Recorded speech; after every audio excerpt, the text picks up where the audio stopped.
Diqqat aholiga tezkor xabar.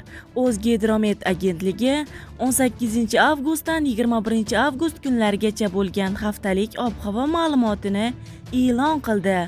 O'zbekistonda hafta davomida qanday ob-havo kuzatiladi? Videorolikni o'tkazib yubormasdan oxirigacha ko'ring. Assalomu alaykum hurmatli tomoshabin, kanalimizga xush kelibsiz. Agar kanalda yangi bo'lsangiz obuna bo'lishni, videoroliklarimizga esa like tugmachasini bosib qo'yishni unutmang. Alloh barchangizdan rozi bo'lsin. Diqqat qiling, O'zgidromet agentligi 18, 19, 20 va 21 avgust kunlari kuzatiladigan ob-havo ma'lumotini e'lon qildi. Ushbu ish haftasi davomida O'zbekiston hududining katta qismida quruq va asosan kam bulutli ob-havo bo'lishi kutilmoqda.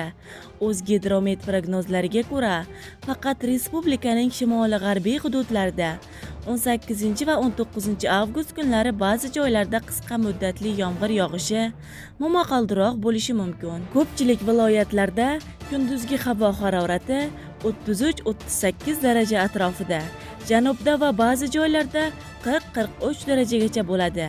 Harorat kechalari 18-23 daraja bo'lishi kuzatiladi. Shamol 7-12 metr sekund tezlikda esadi. Ba'zi joylarda 13-18 metr sekundgacha kuchayadi. Ayrim joylarda chang to'zon bilan kuzatiladi. Shimolda 21 avgust kuni shamolning kuchayishi 22-25 metr sekundgacha yetishi mumkin.